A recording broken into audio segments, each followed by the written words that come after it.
Assalamualaikum warahmatullahi wabarakatuh, anak-anak. Selamat pagi. Semoga hari ini tetap diberi kesehatan dan juga tetap semangat dalam belajar di rumah. Sebelum kita memulai untuk materi PKK, marilah kita membaca doa sebelum belajar terlebih dahulu. Berdoa mulai. A'udzu billahi minasyaitonir rajim. Bismillahirrahmanirrahim. Alhamdulillahirabbil alamin. Arrahmanirrahim. Maliki yaumiddin. Iyyaka na'budu wa iyyaka nasta'in. Ihdinas siratal mustaqim. Siratal ladzina an'amta 'alaihim ghairil maghdubi 'alaihim waladdallin. Rabbi ighfirli wa liwalidayya walil mu'minina amin. Raditu billahi rabba wa bil islami dina wa bi muhammadin nabiyya wa rasulah. Rabbi zidni ilma warzuqni fahma. Amin ya rabbal alamin. Sebelum kita memulai pelajaran, silakan absensi terlebih dahulu di Google Form yang sudah saya sediakan. Anak-anak, untuk YouTube ini silakan disimak, diresum, dicatat ya. Setelah itu nanti di akhir bab pertama ini nanti dikumpulkan atau ada pertanyaan-pertanyaan yang harus kalian jawab. Tuh. Yang pertama yaitu produk kreatif kewirausahaan. Yang bab pertama yaitu produksi massal. Nah, produk massal di sini ada produk dan massal. Nah, kalau produksi itu dikatakan dengan kegiatan menambah nilai guna suatu benda atau menciptakan benda baru sehingga lebih bermanfaat dalam memenuhi kebutuhan. Contoh taruhlah produksi sepeda motor, produksi baju, produksi alat-alat rumah tangga. Lah, di situ kan memenuhi kebutuhan manusia yang bermanfaat. Nah, kalau massal mengikut sertakan atau melibatkan banyak orang. Berarti di situ kalau massal itu orang yang diajak memproduksi, orang yang bekerja atau dikatakan dengan karyawan. Nah, itu massal. Nah, di sini produksi massal adalah kegiatan memproduksi barang tertentu yang sudah ditentukan standar spesifikasinya dalam jumlah besar melalui serangkaian operasi yang sama dengan produk sebelumnya. Jadi gini, produksi massal di sini kalau digabungkan itu kita menghasilkan barang. Kita dari hasil ciptaan tadi kita menghasilkan barang.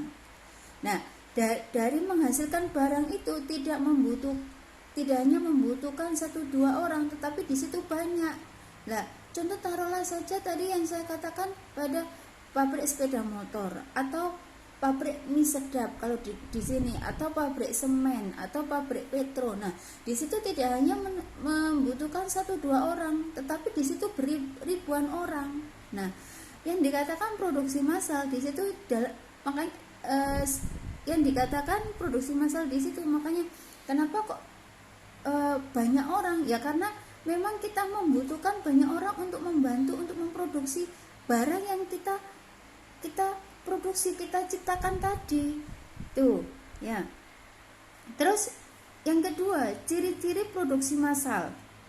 Nah, ciri-ciri produksi massal itu yang pertama produk yang dihasilkan dalam jumlah besar.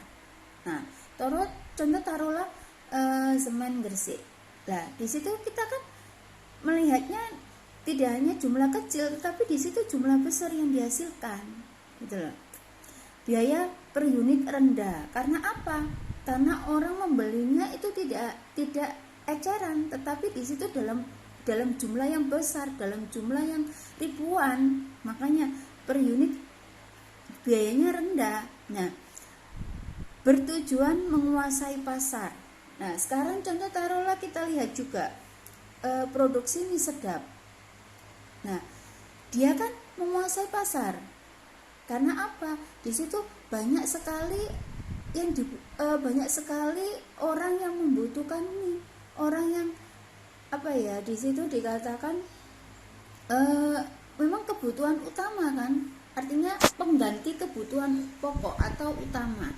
Makanya dia menguasai pasar. Kalau nggak ada bahan pokok yang lainnya, baru dia akan memakai atau bahan pokoknya mie tadi untuk dimakan sehari-hari. Nah, yang keempat, dijual di pasar bebas. Nah, memang produksi yang dihasilkan itu semuanya harus terjual di pasar bebas. Karena apa? Termasuk kebutuhan manusia, termasuk kebutuhan yang dimanfaatkan atau digunakan manusia setiap harinya. Nah, hampir tidak ada variasi produk. Nah, kenapa kok di sini hampir tidak ada variasi produk? Ya karena memang produksi salah satu produk yang kita ciptakan itu ya memang cuma satu. Nah, kalau semen ya semen saja, semen gresik kan lah, itu karena satu, tidak ada variasinya lagi. Tetapi kalau mie itu memang hanya mie kan, bahan pokoknya mie, tetapi di situ rasanya yang bervariasi. Tapi kan yang dihasilkan ya mie instan tadi tuh. Nah, harus ada stok untuk memenuhi kebutuhan saat masa tunggu. Memang karena pabrik, perusahaan itu menghasilkan produk yang banyak. Karena apa? Sewaktu-waktu dibutuhkan itu tidak sesaat itu berproduksi, tetapi di situ ada stok yang bisa memberikan sewaktu-waktu konsumen itu minta di situ ya. Nah, yang ketiga, kelebihan dan kekurangan produksi massal. Kelebihannya hemat biaya, jelas karena apa? Yang diproduksi banyak, yang dikeluarkan juga banyak. Yang kedua, efisiensi waktu. Nah, sekaligus dalam satu hari itu ada target berapa yang harus dihasilkan dalam waktu produksi tadi. Nah, yang ketiga, tingkat keakuratan tinggi, karena sudah jelas di situ sudah ada uji kayak contohnya kalau pada makanan ada ada uji labnya, ada uji keakuratannya. Nah, kalau untuk yang produksi semen atau yang lainnya itu jelas kan masuk lab dulu, artinya diuji dulu, tidak asal untuk kita harus memproduksi gitu, tidak asal. Terus yang keempat, tingkat produksinya cepat. Kenapa kok cepat? Ya karena itu tadi, karena pihak perusahaan itu mentarget. Jadi dalam satu hari harus dapat berapa ton, harus dapat berapa kontainer lah. Itu karena ditarget. Kalau nggak ada target, mungkin karyawannya seenaknya dalam memproduksi. Tuh ya. Nah, kekurangan, kegiatan produksi sangat kaku. Kenapa kok kaku? Karena ya hanya satu, tidak ada variasi, hanya satu yang diproduksi. Itu. Kekurangan beragam variasi produk. Memang baru nanti kayak kalau makanan mungkin banyak variasinya, tetapi kalau hanya produk-produk kayak semen, kayak yang di petro, kayak plastik gitu kan hanya satu, nggak ada variasinya lagi. Baru bermacam-macam ukuran itu baru beda lagi. Nah, biaya mesin mahal, jelas karena ya memang teknologi. Jadi harus menyesuaikan apa yang nantinya yang diproduksi itu. Jadi mesin memang mahal di situ ya. Tidak ada jaminan produk akan laris di pasaran. Ya, kalau itu memang kekurangannya di situ kita dari pihak perusahaan, kita sebagai pimpinan harus pintar-pintar untuk bagaimana cara untuk mempromosikan hasil produk yang dihasilkan di perusahaan tersebut. Tuh. Terus yang keempat, perencanaan produksi massal. Nah, sebelum memproduksi itu harus ada perencanaan dulu.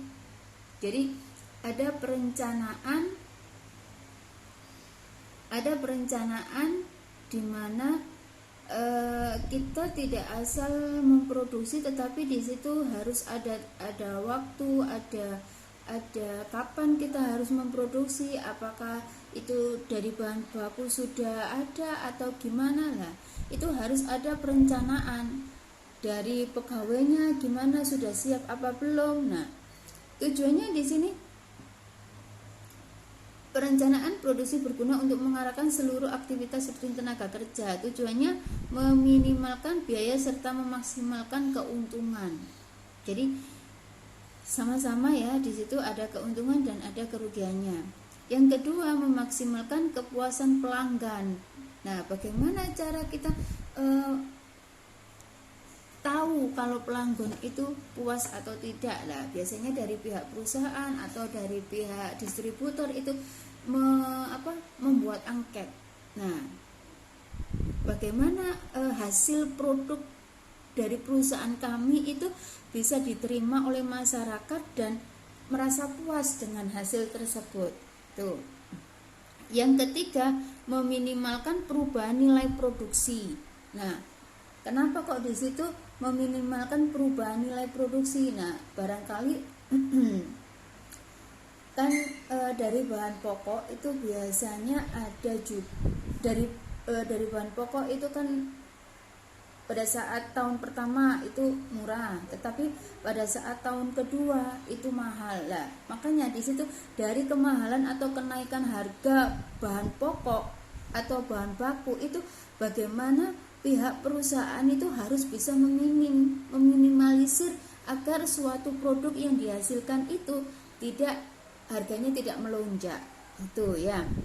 Terus meminimalkan perubahan tenaga kerja. Jangan sampai ya, karena di sini kalau meminimalkan tenaga kerja itu paling tidak nanti ada pengurangan lah. Kasihan kalau semuanya pada saat perusahaan itu sudah tidak bisa kembali normal lah. Kasihan juga karyawannya, harus dirumahkan, harus di PHK lah. Itu bagaimana perusahaan harus memikirkan hal seperti itu. Makanya di situ promosi produk yang kita miliki itu harus bisa berhasil.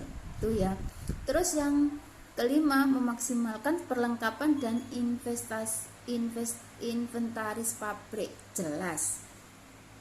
Karena apa? Memaksimalkan perlengkapan itu kan memang harus ya, karena apa? Suatu produksi atau orang yang bekerja itu memang harus dilengkapi dengan K3. Jadi keamanan keselamatan di dalam bekerja. Nah, bagaimana perlengkapannya? Nah, itu kan menurut suatu perusahaannya masing-masing. Nah, itu ya. Terus fungsi di sini menjamin rencana produksi dan pemasaran produk. Nah, menjamin rencana produksi dan pemasaran produk. Bagaimana perencanaan itu bisa berhasil? Nah, perencanaan itu bisa tepat dalam sasaran. Nah, dalam pemasaran itu kita harus pandai-pandai untuk merencanakan, dan sasaran yang tepat itu di mana? Nah, itu harus ada perencanaan. Jadi harus ada rencana untuk membuat itu semuanya. Itu ya. Nah, yang B, mengukur kapasitas produksi yang konsisten terhadap rencana produk. Mengukur kapasitas produksi yang konsisten terhadap rencana produk. Jadi kapasitasnya seberapa banyak? Di situ yang dibutuhkan. Terus di situ konsisten enggak dalam menghasilkan produksi yang sekian banyak itu habis dalam kurun waktu 1 tahun, 2 tahun, atau 3 tahun. Nah, di situ harus ada perencanaan. Yang ketiga, alat untuk memonitor hasil produksi. Nah, bagaimana alat untuk uji, jadi uji kelayakan ya, sebelum kita sebarkan ke konsumen atau ke pasaran, kita harus uji dulu layak enggak dengan dikonsumsi manusia, atau layak enggak dengan hasil produksi kita untuk dimanfaatkan atau digunakan manusia. Tuh ya, itu fungsinya. Selanjutnya, unsur dan faktor perencanaan produksi. Nah, unsur perencanaan produksi. Nah, kita harus tahu tujuan untuk memproduksi bahan makanan atau bahan apalah yang bisa dimanfaatkan oleh masyarakat, itu tujuannya apa. Nah, harus kita tahu itu. Pengukuran dan standar produksi. Nah, pengukurannya gimana, sesuai enggak dengan yang sudah ditetapkan oleh pemerintah di situ. Perencanaan merupakan faktor objektif. Nah, karena apa? Karena perencanaan itu memang kita pada saat merencanakan itu kadang-kadang kita sudah fix, oke, kita produksi, tetapi kadang-kala ada kendala. Lah, itu harus kita harus kita terima juga dengan masukan-masukan atau